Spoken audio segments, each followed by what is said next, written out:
যে একজন মুসলমান 7 ঘন্টা 8 ঘন্টা চলে যায়। আহা, আফসোসের বিষয়, সারা দিনে একটা সেজদাও দেয় না, একবার তার জবান দিয়ে তার মালিকের নামটা বের হয় না। মানুষের বাচ্চা, মুসলমানের বাচ্চা এত বড় নাফরমান কেমন, এত বড় নাফরমান কেমন? মুসলমানের ঘরে জন্ম নিয়ে এইভাবে আল্লাহকে ভুলে গেল। তোমরা অনেক ছেলে আছো বাবা, যারা 8 ঘন্টা 10 ঘন্টা হয় মোবাইলে নয়তো বন্ধুদের সাথে আড্ডা দিতে থাকো, গল্প করতে। কি কথা কইছো এই 8 ঘন্টা? একটা কথাও হয়তো দরকারি না। আরে আজে বাজে কথা, মাইয়ার কথা, ফুলার কথা, অসভ্য কথা, নোংরা কথা, জিনা বেবিচারের কথা, কুরুচিপূর্ণ কথা, যে কথাগুলো কুত্তা বললেও লজ্জা পাবে, শুকরে বললেও লজ্জা পাবে, এমন জঘন্য, এমন নিকৃষ্ট কথা। এ বন্ধুদের আড্ডায় আজে বাজে ফালতু কথা, অথবা মোবাইলের আড্ডায় বাজে কথা। কিন্তু 7, 8 ঘন্টা 10 ঘন্টা চলে গেছে, মুসলমান সন্তান নাফরমানের মুখ দিয়ে একটা বার আল্লাহ, এটাও কেমন আফসোস। অথচ আল্লাহ তাআলার ওয়াদা, বান্দা তুমি আমাকে ডাকবা যতবার, আল্লাহ বলছে আমি তোমাকে ডাক দেব ততবার। ফাদকুরুনি আযকুরকুম, তুমি ডাকবা আমাকে, আমিও ডাকবো তোমাকে।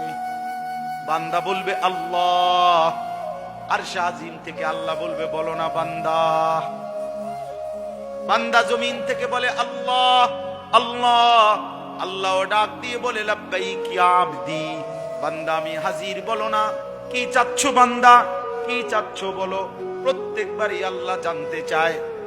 হাদিসের মধ্যে আছে, আল্লাহর কোন বান্দা যদি আল্লাহকে অনবরত ডাকতে থাকে, বারবার বলতে থাকে আল্লাহ আল্লাহ আল্লাহ আল্লাহ আল্লাহ, আল্লাহ তো বলতে থাকে বলো না বান্দা কি চাচ্ছ। কিন্তু বান্দা কিছুই চায় না, শুধুই আল্লাহকে ডাকে।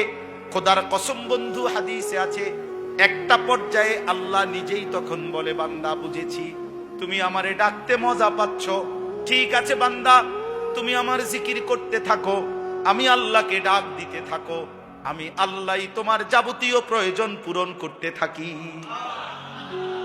মান শাগালাহু যিকরি আন মাসআলাতি আতাইতুহু আফদালা মিম্মা উতিয়াস সাইলিন। আল্লাহ বলেন, আমার যেই বান্দা আমারে ডাকতে ডাকতে আমার কাছে চাইতে ভুলে গেছে, চাইতে আর সময় পায় নাই, যতজন চাইয়া চাইয়া যা কিছু নিছে, আমার জিকিরকারী বান্দাকে আমি তার চাইতে বেশি দিয়ে দেব। আল্লাহ বলেন চাইবা কি, আমি তো জানি তোমার কি লাগবে। তোমার বিবি অসুস্থ, তো আমি জানি। তোমার ছেলেটা বিদেশে অসুবিধায় আছে, এটা তো আমি জানি। তোমার যে শরীরে সমস্যা, এটা তো আমি জানি। তোমার যে আয় রোজগার কমে গেছে, এটাও তো আমি জানি। আল্লাহ জানে না কোনটা? বলেন না কেন আল্লাহ জানে না? কি সবই তো তিনি জানেন। এজন্য বলে বান্দা তুমি ডাকতে থাকো, আমি দিতে থাকি। ফাদকুরুল্লাহ কাযিকরিকুম আবাআকুম আও আশাদ্দা যিকরা। আল্লাহ বলেন বেশি বেশি আমি আল্লাহকে ডাকো, কমপক্ষে দুনিয়ায় যাকে যত ডাকো তার সমপরিমাণ হলেও আমি আল্লাহকে ডাকো। এবার আল্লাহ বলেন ফামিনান নাসি মান ইয়াকুলু রব্বানা আতিনা ফিদ দুনিয়া ওয়া মা লাহু ফিল আখিরাতি মিন খালাক। আল্লাহ বলেন মানুষ 2 ধরনের হয়। এক ধরনের মানুষ হচ্ছে, কিছু মানুষ এমন যারা দিবানিশি আল্লাহর কাছে বলে আল্লাহ আমারে যা দিবেন শুধু দুনিয়া দেন। রব্বানা আতিনা ফিদ দুনিয়া। আল্লাহ বলেন কিছু মানুষ আছে এমন যাদের বক্তব্য একটাই, আল্লাহ যা দিবেন আমারে দুনিয়ায় দেন। এখানে রব্বানা আতিনা ফিদ দুনিয়া শুধু বলছে, অর্থাৎ আল্লাহ বুঝাইতে চাচ্ছে এই নাফরমান বান্দার চাহিদা হলো আল্লাহ আমি শুধু দুনিয়া চাই। এবং কেমন দুনিয়া চাই? আমি যেমনে চাই এমনি চাই, আমনে কোনো বুঝ বুদ্ধির দরকার, আমি যেটা যেমনি কই এমনি দেন শুধু আমার।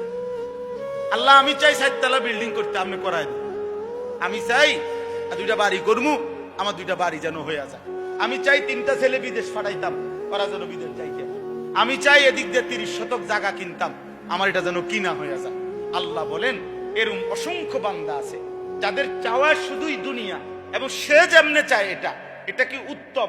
না অনুত্তম, আমার জন্য উচিত হবে না অনুচিত হবে, উপকারী হবে না অপকারী হবে, হালাল না হারাম, এত কিছু আল্লাহ আপনার বুঝানোর দরকার না। আমি যেটা কইছি এটা দেন। রব্বানা আতিনা ফিদ দুনিয়া, আল্লাহ শুধুই দুনিয়া দেন। আল্লাহ বলেন ওয়ামা লাহু ফিল আখিরাতি মিন খালাক। আল্লাহ বড় সাংঘাতিক কথা বলছে। আল্লাহ বলে ঠিক আছে বান্দা, আমি কিন্তু দুনিয়া দেব, যা চাচ্ছ তাই দেব, তবে একটা কথা মনে রাখো, এই নাফরমান আখিরাতে তোমার জন্য এক বিন্দু অংশ থাকবে না। ঠিক আছে, বিল্ডিং করো, অসুবিধা নেই, বিল্ডিং এর কাম শেষ হয়ে যাবে। পোলাও বিদেশ যাইব, বাই তো বিল্ডিং হইব, জমিও কিনবা, বনও খাইবা, বিড়িও খাইবা, চাও খাইবা, গফও মারবা, টেলিভিশনও চাইবা, মানুষের ভিডিও চাইবা, অসুবিধা নেই, ভোগ করো। ঠিক আছে, দুনিয়া ভোগ করো, তবে শুধু মনে রেখো ওয়ামা লাহু ফিল আখিরাতি মিন খালাক। আখিরাতে কোনো অংশ মিলবে, আখিরাতে কিছুই মিলবে। ঠিক আছে, দুনিয়া ভোগ করেছে, দুনিয়া ভোগ করেছে। এই আল্লাহ তাআলা শুধু দুনিয়া চাইতে না, শুধু দুনিয়া চাই, আল্লাহ নারাজ। আল্লাহ যেন বলে বান্দা ঠিক আছে দুনিয়া দেব, তবে আখিরাতে কিছুই দেব, আখিরাতে কিছুই দেব। আমাদের অসংখ্য মানুষের জীবনের দোয়াই এটা। মানুষ হুজুরের কাছে, আলেম ওলামার কাছেও আপনারা অনেকেই এই দোয়া চাইলে শুধু এটাই দোয়া চাই, হুজুর রবিবারে সাদা ডালাই, এটা খাস করে ধরেন 50 টাকা, খাস করে একটা দোয়া করে দেন। খাস দোয়া মানে এমন দোয়া দিবেন যাতে দোয়ার সাফে সাত ডাইবা যায়, ঝাঁটা দিয়ে দিবেন দোয়া, সাত যাতে জায়গা না থাকে, যাতে নিচের দিকে ডাকবেন। খাস দোয়া নিলে কেমনি দিবেন, সাপ দিয়ে দিবেন, এটা খাস দোয়া। এখান দিয়ে দোকানে বিট লইছি, খাস দোয়া, আল্লাহ রহমতে হুজুর আপনাকে দোয়ায়, 10 জনের দোয়ায় 12 লাখ টাকা সুদে কিস্তিতে মিলাইয়া তারে বিদেশ পাঠাইতেছে। একেবারে খাস দোয়া। কি দোয়া করতো? খাস দোয়া কেমনে করবে বলে? খাস দোয়া কেমনে? এই সুদের টাকার উপরে দোয়া করতো ইমাম সাহেব। যদি কোন ইমাম সাহেব এই সুদের টাকার উপরে দোয়া করে, ইমাম সাহেবের ঈমান থাকবে না। ইমাম সাহেবের কি থাকবে না? ওমা হারামের উপরে দোয়া করার অনুমতি আসেনি, হারামের উপরে দোয়ার অনুমতি। আমি কেমনে বললাম যে আল্লাহ তার সুদের টাকায় বরকত দেন? বুঝেন নাই কথা এটা? আমি এটা কমু কেমনে? আল্লাহ তার কিস্তির টাকায় কি দেন? বরকত দেন। এটা আমার বলার কি অনুমতি আছে? হারামের উপরে দোয়া করলে ঈমান থাকে না। কঠিন মুসিবত, কঠিন মুসিবত। এই জন্য হুজুররা দেখবেন দোয়ার মধ্যে আকসারি বলে, আল্লাহ যে যা দোয়া চাইছে প্রত্যেকের নেক মাকসাদ পূরণ করে দেন। এই কথাই দূর করি আমরা আগে ফিটার থেকে বাচ্চা আমরা টের পান, এই বুঝ করে দোয়া করে, নিজেরে সেভ করে ওই দোয়া করে। ভাত খাওয়াইছেন আর যাই করছেন, দোয়া বাইর মতোই করছেন, আল্লাহ নেক মাকসাদ পূরণ করেন। অর্থাৎ যেটা উত্তম, যেটা হালাল, যেটা বৈধ, ওইটাই শুধু পূরণ করুন, বাকি নিয়ে হাতে হাতে কইছে না আমার। বুঝেন না? হ্যাঁ, তাহলে এই জন্য বললাম শুধু দুনিয়া চাইতে না। আমরা শুধু দুনিয়া চাই, এই বাড়ি ঘর দালান বিল্ডিং না, অথচ আল্লাহর কাছে চাওয়া উচিত। আল্লাহ হুজুরের কাছেও বলা উচিত, হুজুর দোয়া করেন আল্লাহ যেন আমারে নামাজি বানায়, আমার স্ত্রী সন্তানকে নামাজি বানায়, আমার ঘর পরিবারকে যেন দিনদার বানায়, আমার প্রজন্ম বংশের পর বংশ যেন সেজদাওয়ালা হয়। ইব্রাহিম আলাইহিস সালাম দোয়া করছে, আল্লাহ কিয়ামত পর্যন্ত আমার জেনারেশন যেন উম্মতে মুসলিমা হয়, আপনার অনুগত হয়। আমি আমার বিবিকে সাথে নিয়ে এবার হজ করছি। এই হজ্জের মধ্যে আমি প্রতিদিন প্রায় দিন ওরে বলছি, তুমি শুধু দোয়া করো যে আল্লাহ আমার বংশ কিয়ামত পর্যন্ত যেন যা আসবে তা যেন আপনার ঘর দেখতে পায়। কালো গিলাফ যে দেখে নাই, মদিনার সবুজ গম্বুজ দেখে নাই, আরে দোস্ত সে জীবনে কিছুই দেখে না। ওই চোখ কিছুই দেখে না, ওই চোখ কিছু দেখেই নাই যে মালিকের ঘর দেখে, যে রসুলের রওজা দেখে নাই। 53 বছর, 50 বছর, 40 বছর সকাল দুপুর সন্ধ্যা, হায় মোমেন যে রসুলকে স্মরণ করলা, তার সামনে একটাবার যাইয়া দাঁড়াইতে পারলা না। টাকাই মিল হয় না, 5 লাখ টাকাই ব্যবস্থা হয় না। 3 ফুট বিদেশ পাঠাইছে, 3 12 36 লাখ টাকার ব্যবস্থা হয়েছে, মাগার 6 লাখ টাকার ব্যবস্থা। যাইলাম হইলে, কিন্তু কি আল্লাহ যদি লোয়ায় যাইলে কোথায় কোথায় তারপরে কোথায় বিড়ি খায় আর কোথায় যাইলাম হইলে জি ফুত তো হুজুর আল্লাহ আল্লাহ করে 3 গা ফুট বিদেশ পাঠাইছি, তা করে যদি খোদায় লোয়ায় তারাই যদি কোনোদিন ফাড়ায় বাবা আলাপ মারে না টাঙ্গাইয়া ফিটবো মনে রাখেন চাচা, একদম টাঙ্গাইয়া ফিটবো। আমি বললাম রাগ হইেন না, যার উপরে হজ ফরজ সে যদি হজ না করে মারা যায়, খোদার কসম নবী বলছে ওইটা হয় ইহুদি মরছে নয় খ্রিস্টান মরছে, কিন্তু মুসলমান মরে না। এর চেয়ে বড় কথা হতে পারে? আল্লাহ আমাদেরকে মাফ করে দেন। এজন্য সন্তানের বিদেশের টাকা দিয়া সন্তান রোজগার করে এরপর আপনারা হজে পাঠাবে এটা না, আপনি নিজে ফিকির করেন, আপনি ফিকির করেন, এই কলিজা ভরে কাঁদেন, চোখের পানি ফেলবেন, আল্লাহ আপনার বন্ধুর কাছে আমি যাব কখন, আপনার ঘর আমি দেখব কখন, এত মানুষ আপনার ঘর দেখলে আমি দেখব না কেন? দেখবেন আল্লাহ তাআলা ব্যবস্থা করে দিবেন। আল্লাহ সবাইকে তৌফিক দান করেন। এরপরে আল্লাহ বলেন ওয়ামিনহুম মান ইয়াকুলু রাব্বানা আতিনা ফিদ দুনিয়া হাসানা ওয়া ফিল আখিরাতি হাসানা ওয়া কিনা আযাবান নার। এই শেষ কথাটা শুনেন, আল্লাহ বলেন কিছু মানুষ আছে এমন, যারা তাদের দোয়াটা করতে গেলে এভাবে বলে যে আল্লাহ তামাম দুনিয়া আমি চাই না, আমার পছন্দ মতো দুনিয়া আমি চাই না, বরং যা উত্তম, যা হালাল, যা পবিত্র দুনিয়া আমারে শুধু ওইটাই দেয়। হাসানা হাসানা, আমি হাসানা চাই, সবটা দুনিয়া আমি চাই না, আমি পবিত্রটা চাই, আমি হালালটা চাই, আমি উত্তমটা চাই। অফিল আখিরাতি হাসানা, আখিরাতেও উত্তমটাই চাই, দুনিয়াতেও উত্তমটাই চাই। ওয়াকিনা আযাবান নার, আর কিছু দেন আর না দেন জাহান্নাম থেকে মাফ করে দেন। রব্বুল আলামিন বলে উলাইকা লাহুম নাসিবুম মিম্মা কাসাবু। এবার আল্লাহ বলেন আমার যেই বান্দা বলে আল্লাহ দুনিয়া আমাকে যা পবিত্র, যা উত্তম, যা হালাল তাই দিবেন, আখিরাতে যা উত্তম তাই দিবেন, জাহান্নামের আযাব থেকে মুক্ত করে দিয়েন, আল্লাহ বলে এমন বান্দাকে আমি আল্লাহ ওয়াদা দিলাম, বান্দা দুনিয়াতে পুরা হায়াতে তুমি যাই করবা সবটার বিনিময়ে একটা একটা করে গুনে গুনে আমি আল্লাহ হাসরে বুঝায়া দেব। তোমার সেজদার বিনিময়ে দেব, ব্যবসার বিনিময়ে দেব, চাকরির বিনিময়ে দেব, তোমার স্ত্রী মিলনের বিনিময়ে দেব, সংসার পালনের বিনিময়ে দেব। বুঝেন নাই কথাটা?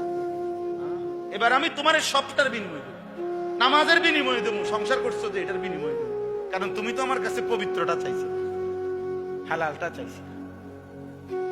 যে দুনিয়ায় হালাল চায়, আখিরাতে হালাল চায়, আল্লাহ তাআলার পবিত্রতা চায়, আল্লাহ বলে আমি তার যা করছি দুনিয়া সবকিছুর বিনিময়, তার ঘুমেরও বিনিময় দেব, তার সজাগ থাকারও বিনিময় দেব, তার সংসার করার বিনিময়ে দেব, বাজার করার বিনিময়, সব নেকি, সব নেকি। আল্লাহু সারিউল হিসাব। আল্লাহ বলেন শুনো, আল্লাহ বড় দ্রুতই হিসাব গ্রহণকারী, অর্থাৎ আল্লাহ তাআলা দ্রুত হিসাব গ্রহণকারী। অর্থ হলো আল্লাহ বলেন আমি জান্নাতের জান্নাত খুব দ্রুতই বুঝায় দেব, জাহান্নামের জাহান্নাম খুব দ্রুতই কি বুঝায়, নেককারের পুরস্কারও জলদি দিয়ে দেব, নাফরমানের শাস্তিও দ্রুতই। পাতের থালাতে ইজ্জত না, 1 লাখ টাকার চাকরির মধ্যে ইজ্জত না, সম্মান ইউরোপে না, সম্মান আমেরিকায় না, সম্মান আল্লাহর গোলামির মধ্যে, ইজ্জত আল্লাহর গোলামির মধ্যে। হযরত ওমর রাদিয়াল্লাহু তাআলা আনহু বলতেন, আমরা কিতাবে পড়ছি, হযরত ওমর রাদিয়াল্লাহু তাআলা আনহু সাহাবীদের সামনে এরকম মসজিদের মিম্বরে বসে বলতেন, শুনো আমি সেই ওমর, মক্কায় যে আমি একটা মহিলার বকরি চড়াইতাম নির্ধারিত পারিশ্রমিকে। তিনি বলেন আমি এত বোকা ছিলাম যে কোনদিন আমার ওই মহিলা মনিবের বকরি সন্ধ্যাবেলায় আইসা যতগুলো নিয়ে গেছিলাম সকালে, কতগুলো সন্ধ্যা আইসা গুন্না বুঝাইয়া দিতে পারতাম না। ডেইলি 2-4টা 10টা হারাই লাইতাম, আমি গুন্না রাখতে পারতাম না। কয়টা ছাগল ঠিক করে গুনে রাখতে পারতাম না। আমি ওমর, আমি সেই উমর, কিন্তু ইসলাম আজকে আমাকে এমন দামি বানাইছে, ইজ্জত দিছে, আর সেই উমর আদা জাহানের বাদশাহী করে। আজ আমার নামে বাঘের ছাগল এক ঘাটে পানি খায়। সেই উমর, ইসলাম তাকে দামি বানাইছে, কোরআন তাকে দামি বানাইছে, নবী সাল্লাল্লাহু আলাইহি সাল্লামের অনুসরণ তাকে দামি বানাইছে, সম্মানিত করেছে। এই জন্য দোস্ত, এই চুলের ফ্যাশন তোমারে দামি বানাবে না। এই নারীর আসক্তি জীবনে সুখ আনবে না। এই মোবাইলের সীমাহীন ব্যবহার ইজ্জত আসবে না, ইজ্জত আসবে না। আল্লাহ তাআলা কোরআনুল কারীমের মধ্যে বলছে, ওয়ালিল্লাহিল ইজ্জাতু ওয়া লিরাসূলিহি ওয়া লিল মুমিনিন। ইজ্জত আল্লাহর জন্য, ইজ্জত রাসূলের জন্য, ইজ্জত ঈমানদার মুমিনের জন্য। আল্লাহকে মানার মধ্যে ইজ্জত। এই জন্য সমস্ত ছেলেকে বললাম, ভাইয়া নিজের জীবনের হিসাব লাগাও, নিজের জিন্দেগির হিসাব লাগাও। প্রত্যেকেই আমরা নামাজের মতো এত বড় মূল্যবান নিয়ামত আমরা যেন ছেড়ে না। রাসূলুল্লাহ সাল্লাল্লাহু আলাইহি সাল্লাম যেদিন পৃথিবী থেকে বিদায় নিছেন, সেদিন উম্মতের জন্য শেষ ওসিয়ত করছেন নামাজ। নবীজি শেষ উম্মতকে দেখে হাসি দিছিলেন, সেই হাসিটা হলো ফজরের নামাজে মসজিদে নববীতে। পুরা মসজিদে নবীজি সাহাবীদেরকে দেখছিলেন ফজরের ওয়াক্ত। এখনো আজকের এই দিনেও, আমি এই দিনকেও দেখাইছি। আমি তো হজের থেকে আসছি 2-3 দিন হয়েছে, মঙ্গলবার দিন সকালবেলা আসছি, আজকে হলো শুক্রবার। তো মদিনা শরীফ থেকে আসছি।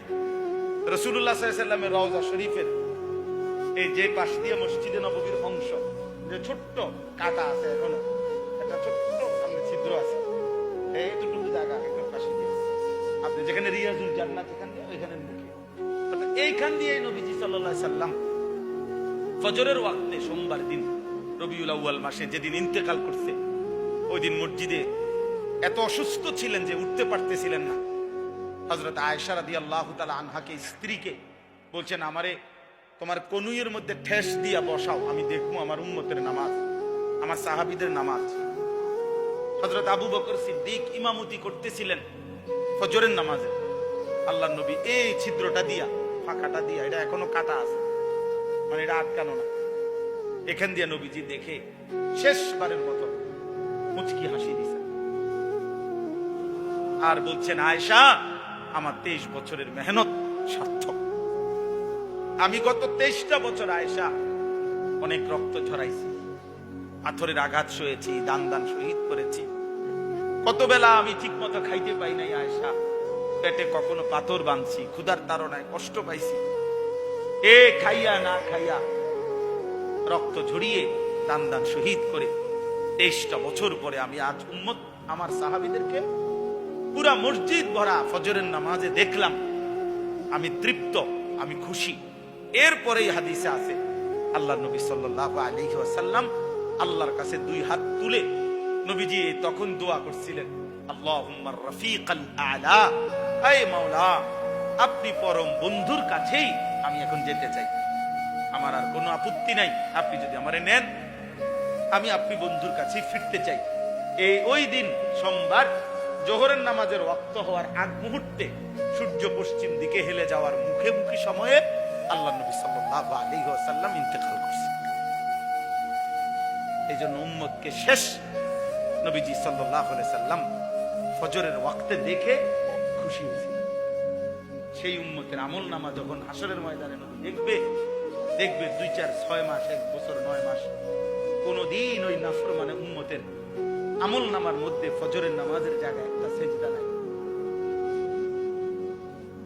তখন তুই নাফরমানের জন্য নবী সুপারিশ করবে কেমনে? নবী সাল্লাল্লাহু আলাইহি ওয়াসাল্লাম তখন বলবে, উম্মত, এটা কি আমল নামা? আমি 23টা বছর চোখের পানি ফেললাম, তায়েফের রক্ত ঝরাইলাম, পেটে পাথর বাঁধলাম, বিনিময়ে এই আমল নামা দেখার জন্য? কি বল? কোন বিদেশ ফেরত বাবা যদি তার ছেলেকে বলে, আব্বা আজ 12টা বছর আমি বিদেশ করে রক্ত পানি করে তোর লাগা টাকা দিলাম, এই নি তোর এসএসসি রেজাল্ট, তুই কেমনে ফেল করলি বাপ? তুই আমার এত কষ্ট, এত টাকা, আমার এত ঘাম বিফলে দিলি। ওই বাবা কি পরিমাণ কাঁদবে, কথা বলেন না কেন? যে আমার 12 বছরের রক্ত পানি করা টাকা তোর জন্য ঢাললাম, বিনিময়ে এই নি রেজাল্ট।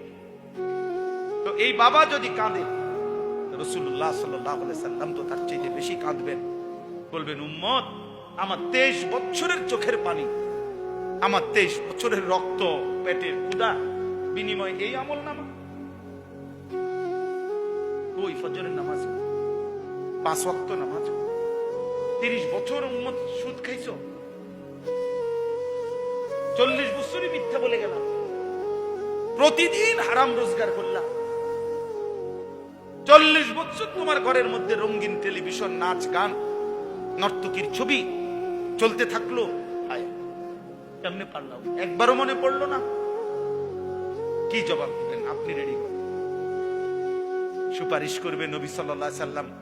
শুনছেন, এটার কোনো নিয়ম কানুন নাই নাকি? কথা বলেন না কেন? সুপারিশের কোনো কাগজ কলম নাই, এটার কোনো নিয়ম কানুন নাই না। নবীজিতে এটাই বলে গেছে যে উম্মত মৃত্যু পর্যন্ত তুমি চুরি, বাটপারি, মিথ্যা, নাফরমানি করতে থাকো, আমি আল্লাহ নবী সুপারিশ করে তোমারে জান্নাত বুঝাই দেব। এই তো না, এটাই তো বলছে মাওলানা। তো বিষয়টা কি? আমরা কি বুঝছি? আমাদের অনেকের বুঝ এটা যে নবী বলে গেছে সুপারিশ করো, চলো নাফরমানি করতে থাকো, কোনো অসুবিধা নেই, উনি তরাইয়া দিব। এর অর্থ তাইলে এত আমল, এত মেহনত, এত চোখের পানি, এত কিছুর বর্ণনা, এত কোরআনুল কারীম নাজিল করা, রাসূলুল্লাহ সাল্লাল্লাহু আলাইহি সাল্লামের 23 বছরের এই দিবানিশির মেহনত কি দরকার ছিল? কি দরকারটা ছিল কি? এটা তো খ্রিস্টানদের আকীদা, জানেন? এটা খ্রিস্টানদের বিশ্বাস, এটা যে ঈসা আলাইহিস সালাম আছে, আমাদের ঈসা নবী আল্লাহর পুত্র, নাউজুবিল্লাহ। যে আমাদের খ্রিস্টানদের যত অপরাধ সবকিছু উনি কাঁধে তুলে নিবেন, উনি আল্লাহ থেকে মার্জনা করায় নিবেন, আমাদেরকে নিষ্পাপ করে দিবেন। এটা না ঈসাইয়াত? আপনি খবর নেন। আল্লাহ আমাদেরকে বুঝ দান করেন। অতএব চলেন আজকে এই প্রসঙ্গটা আমরা লম্বা করে বললাম। অনেক ছেলে, মাশাআল্লাহ, অনেক ছেলে, আমি তো ভাবতেই পারি নাই এটা একটা বড় সড়ো মাহফিলের সমপরিমাণ। আলহামদুলিল্লাহ, আলহামদুলিল্লাহ। আল্লাহ তাআলা প্রতিটা নওজোয়ানকে কবুল করে নেন। প্রিয় নওজোয়ান, প্রিয় কিশোর, আগামী পৃথিবীতে ইসলামের জন্য, ইমানের জন্য, আল্লাহর দ্বীনের জন্য, ইমাম মাহদীর পক্ষে লড়বার জন্য, দাজ্জালের বিরুদ্ধে জিহাদের জন্য তোমরাই রেডি হও ইনশাআল্লাহ। আল্লাহকে রাজি করো, সেজদা করো, গোলামি করো, তাইলে আল্লাহ তোমার দ্বীনের কাজে নেবে ইনশাআল্লাহ। ইনশাআল্লাহ আল্লাহ তাআলা তৌফিক দান করে, আল্লাহ কবুল করে নেন। আমি যে আয়াতটা পড়ছি, এবার আয়াতের তরজমা বলি, তাইলেই আমার কথা শেষ। সূরা বাকারার 3টা আয়াত, 200, 201, 202, এই 3টি আয়াত আমি আপনাদের কাছে পড়ছি। এই সংক্ষেপে আয়াত, শুধু তরজমা বলি। আল্লাহ তাআলা বলতেছেন ফাইদা কাদাইতুম মানাসিকাকুম, আল্লাহ তাআলা বলেন যখন হজ্জের যাবতীয় কাজ তোমাদের সমাপ্ত হয়। এই শব্দের 3 অর্থ। এই 1 নম্বর অর্থ এটা। 2 নম্বর অর্থ হলো যখন কুরবানির যাবতীয় কাজ তোমাদের সমাপ্ত হয়। 3 নম্বর যখন নির্ধারিত ইবাদত তোমাদের সম্পূর্ণ হয়, শেষ হয়।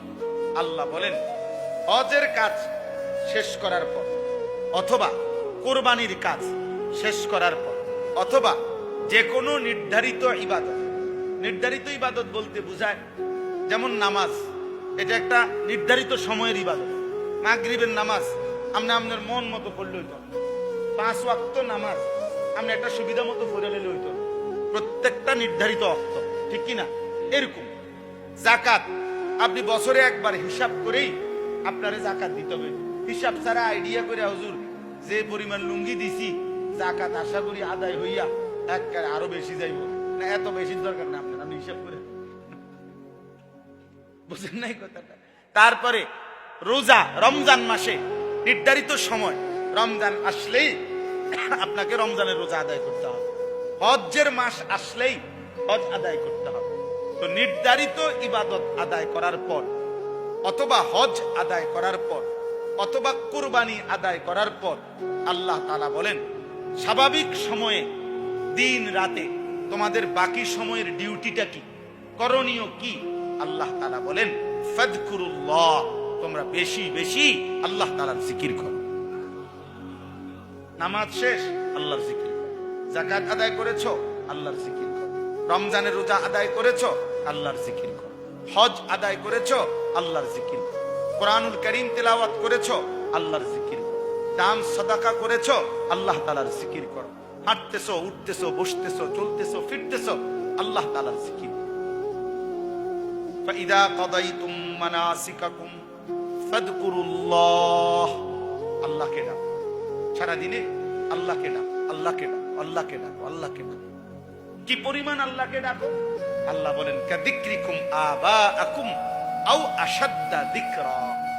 আল্লাহ তাআলা বলেন তোমরা তোমাদের বাবা দাদা, তোমরা তোমাদের বংশধর ফ্যামিলি, তোমাদের আশপাশে একে অপরকে যে পরিমাণ ডাকাডাকি করো, কমপক্ষে ওই পরিমাণ আল্লাহকে ডাকো, অথবা আশাদ্দা যিকরা, তার চাইতে বেশি পরিমাণ আল্লাহকে ডাকো। আমরা মানুষ মাত্রই এমন, আমাদের জীবন চলার পথে আমরা কাউকে না কাউকে না ডাকলে আমাদের জীবন চলবে না। আমরা প্রয়োজনের তাগিদে দিবানিশি আমাদেরকে ডাকতে হয়, কখনো মাকে, কখনো বাবাকে, কখনো স্ত্রীকে, কখনো ছেলেকে, কখনো মেয়েকে, কখনো ভাই, কখনো বোন, কখনো কাস্টমার রে, কখনো দোকানদার রে, কখনো অটোওয়ালা রে, কখনো সিএনজিওয়ালা রে। মানে চলতে হইলেই বন্ধুকে, আপনজনকে, পড়শিকে, মুসাফিরকে, পথিককে, কাউকে না কাউকে আমাদের দিবানিশি কি করতে হয়? ডাকতে হয়, কাজ করার জন্য, জীবন চলার জন্য। আল্লাহ তাআলা বলে সারা দিনে যত পরিমাণ ডাকাডাকি করো, কমপক্ষে ওই পরিমাণ আল্লাহকে ডাকো, অথবা তার চাইতে বেশি পরিমাণ আল্লাহকে ডাকো। এখন একজন সিএনজিওয়ালা বলুক সে যে পরিমাণ কাস্টমারকে ডাকছে ওই পরিমাণ আল্লাহকে ডাকছে কিনা। একজন যুবক বলো তুমি আজকের সারাদিনে বন্ধুকে যতবার ডাক দিছো, আল্লাহকে ততবার ডাকছো। এভাবে আমরা প্রত্যেকে প্রত্যেকের জায়গা চিন্তা করি যে আমি সারাদিনে যে পরিমাণ ডাকছি একে অপরকে, আল্লাহকে ওই পরিমাণ ডাকছি। এই জন্য বললাম আমার জীবনের সবচেয়ে বড় আফসোস লাগে ওইটা, যে একজন মুসলমান 7 ঘন্টা 8 ঘন্টা চলে যায়। আহা, আফসোসের বিষয়, সারা দিনে একটা সেজদাও দেয় না, একবার তার জবান দিয়ে তার মালিকের নামটা বের হয় না। মানুষের বাচ্চা, মুসলমানের বাচ্চা এত বড় নাফরমান কেন? এত বড় নাফরমান কেন? মুসলমানের ঘরে জন্ম নিয়ে এভাবে আল্লাহকে ভুলে গেল। তোমরা অনেক ছেলে আছো বাবা, যারা 8 ঘন্টা 10 ঘন্টা হয় মোবাইলে নয়তো বন্ধুদের সাথে আড্ডা দিতে থাকো, গল্প করতে। কি কথা কইছো এই 8 ঘন্টা? একটা কথাও হয়তো দরকারি না। আরে আজে বাজে কথা, মাইয়ার কথা, ফুলার কথা, অসভ্য কথা, নোংরা কথা, জিনা বেবিচারের কথা, কুরুচিপূর্ণ কথা, যে কথাগুলো কুত্তা বললেও লজ্জা পাবে, শুকরে বললেও লজ্জা পাবে, এমন জঘন্য, এমন নিকৃষ্ট কথা। এ বন্ধুদের আড্ডায় আজে বাজে ফালতু কথা, অথবা মোবাইলের আড্ডায় বাজে কথা। কিন্তু 7, 8 ঘন্টা 10 ঘন্টা চলে গেছে, মুসলমান সন্তান নাফরমানের মুখ দিয়ে একটা বার আল্লাহ, এটা কেমন আফসোস। অথচ আল্লাহ তাআলার ওয়াদা, বান্দা তুমি আমাকে ডাকবা যতবার, আল্লাহ বলছে আমি তোমাকে ডাক দেব ততবার। ফাযকুরুনি আযকুরকুম, তুমি ডাকবা আমাকে, আমিও ডাকবো তোমাকে। বান্দা বলবে আল্লাহ, আরশে আজিম থেকে আল্লাহ বলবে বলো না বান্দা। বান্দা জমিন থেকে বলে আল্লাহ আল্লাহ, আল্লাহ ডাক দিয়ে বলে লাব্বাইক ইয়া আবদি, বান্দা আমি হাজির, বলো না কি চাচ্ছ বান্দা, কি চাচ্ছ বলো। প্রত্যেকবারই আল্লাহ জানতে চায়। হাদিসের মধ্যে আছে আল্লাহর কোন বান্দা যদি আল্লাহকে অনবরত ডাকতে থাকে, বারবার বলতে থাকে আল্লাহ আল্লাহ আল্লাহ আল্লাহ আল্লাহ, আল্লাহ তো বলতে থাকে বলো না বান্দা কি চাচ্ছ, কিন্তু বান্দা কিছুই চায় না, শুধুই আল্লাহকে ডাকে।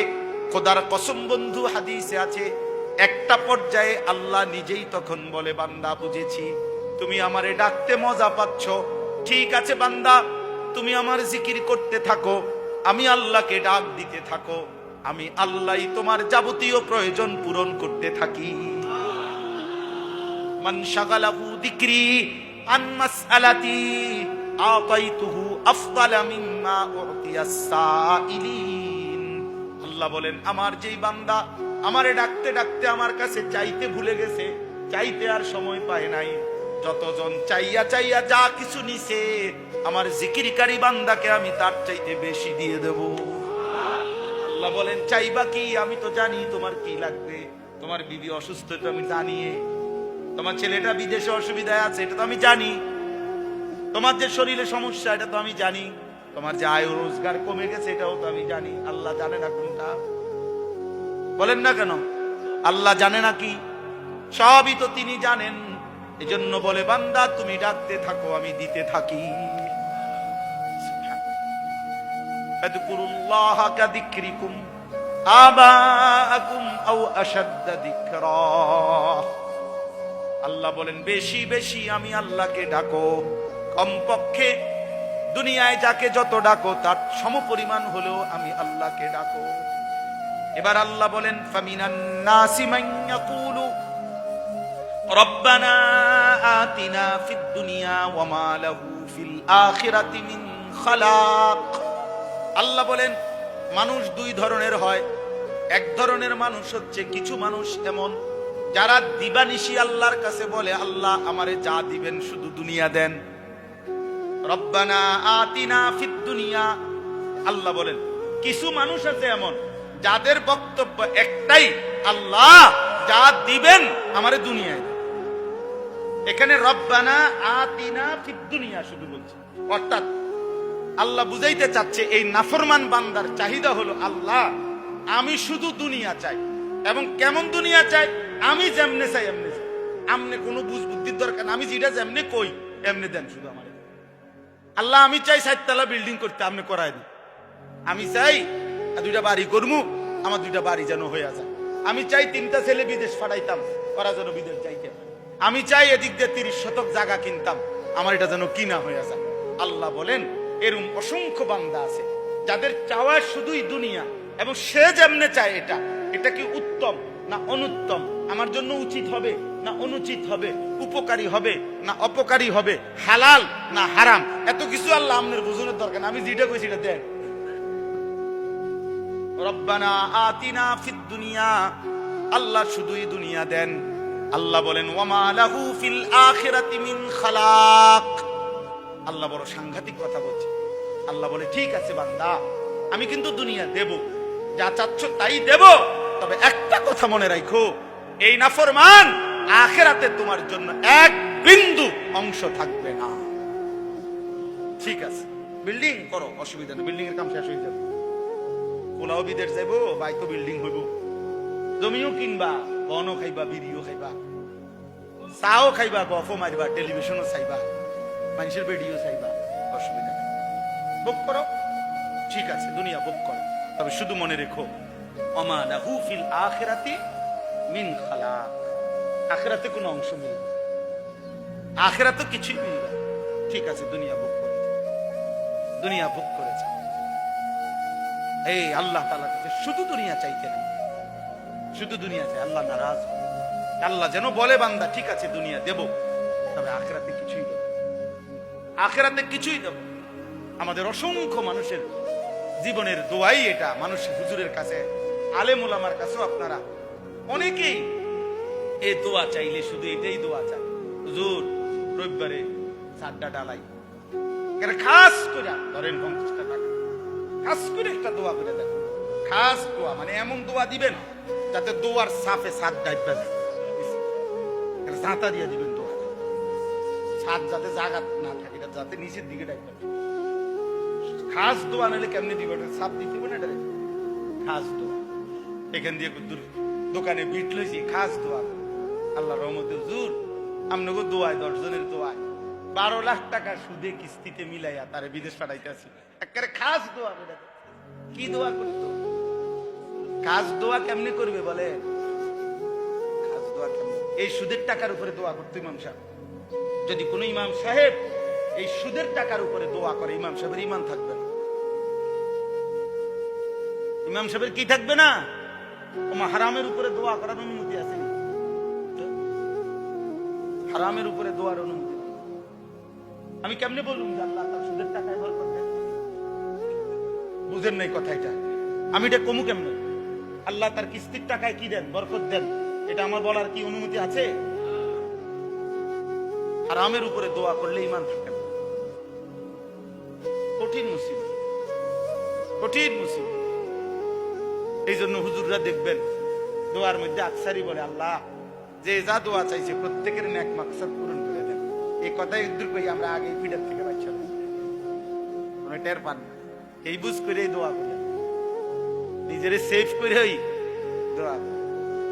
ভাত খাওয়াইছেন আর যাই করছেন, দোয়া বাইল মতোই করছেন। আল্লাহ নেক মাকসাদ পূরণ করেন, অর্থাৎ যেটা উত্তম, যেটা হালাল, যেটা বৈধ, ওইটাই শুধু পূরণ করুন। বাকি দিয়ে হাতে হাতে কইছে না আমার। বুঝেন না? হ্যাঁ, তাহলে এই জন্য বললাম শুধু দুনিয়া চাইতে না। আমরা শুধু দুনিয়া চাই, এই বাড়ি ঘর দালান বিল্ডিং না। অথচ আল্লাহর কাছে চাওয়া উচিত। আল্লাহ হুজুরের কাছেও বলা, হুজুর দোয়া করেন আল্লাহ যেন আমার নামাজি বানায়, আমার স্ত্রী সন্তানকে নামাজি বানায়, আমার ঘর পরিবারকে যেন দিনদার বানায়, আমার প্রজন্ম বংশের পর বংশ যেন সেজদাওয়ালা হয়। ইব্রাহিম আলাইহিস সালাম দোয়া করছে, আল্লাহ কিয়ামত পর্যন্ত আমার জেনারেশন যেন উম্মতে মুসলিমা হয়, আপনার অনুগত হয়। আমি আমার বিবিকে সাথে নিয়ে এবার হজ করছি। এই হজ্জের মধ্যে আমি প্রতিদিন প্রায় দিন ওরে বলছি, তুমি শুধু দোয়া করো যে আল্লাহ আমার বংশে কিয়ামত পর্যন্ত যেন যা আসবে তা যেন আপনার ঘর দেখতে পায়। কালো গিলাফ যে দেখে নাই, মদিনার সবুজ গম্বুজ দেখে নাই, আরে দোস্ত সে জীবনে কিছুই দেখে না।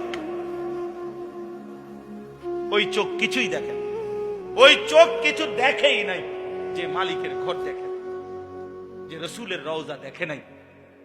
53 বছর, 50 বছর, 40 বছর সকাল দুপুর সন্ধ্যা, হায় মোমেন যে রসুলকে স্মরণ করলা, তার সামনে একটাবার যাইয়া দাঁড়াইতে পারলা না। টাকাই মিল হয় না, 5 লাখ টাকাই ব্যবস্থা হয়। 3 ফুট বিদেশ পাঠাইছে, 3 বারো 36 লাখ টাকা ব্যবস্থা হয়েছে, মাগার 6 লাখ টাকার ব্যবস্থা যাইলাম হইলে।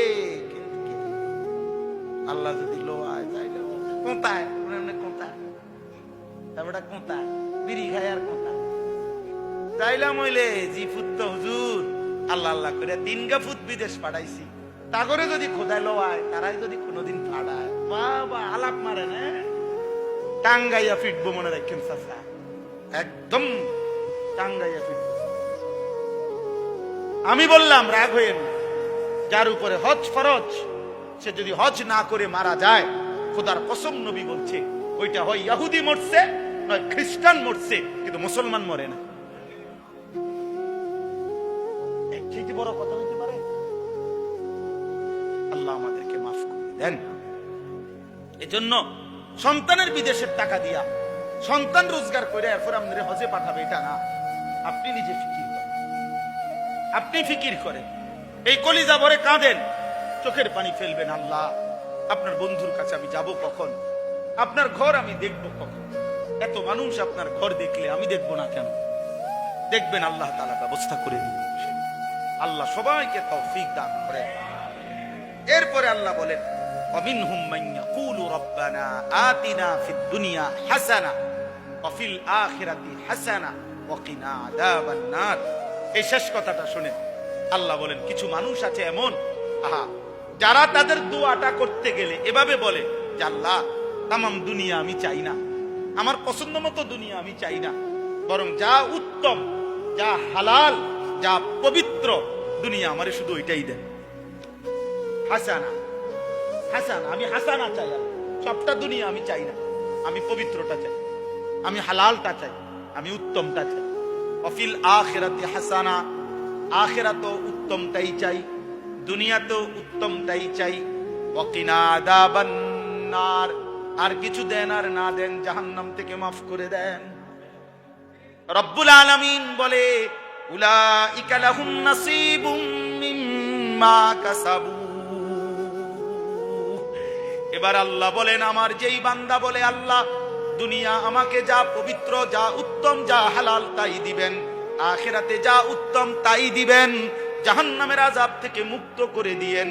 আল্লাহ বলে এমন বান্দাকে আমি আল্লাহ ওয়াদা দিলাম, বান্দা দুনিয়াতে পুরা হায়াতে তুমি যাই করবা সবটার বিনিময়ে একটা একটা করে গুনে গুনে আমি আল্লাহ হাসরে বুঝায়া দেব। তোমার সেজদার বিনিময়ে দেব, ব্যবসার বিনিময়ে দেব, চাকরির বিনিময়ে দেব, তোমার স্ত্রী মিলনের বিনিময়ে দেব, সংসার পালনের বিনিময়ে দেব। বুঝেন নাই কথাটা? এবার আমি তোমার সবটার বিনিময়ে দেব, নামাজের বিনিময়ে দেব, সংসার করছো যে এটার বিনিময়ে দেব, কারণ তুমি তো আমার কাছে পবিত্রটা চাইছো, হালালটা চাইছি।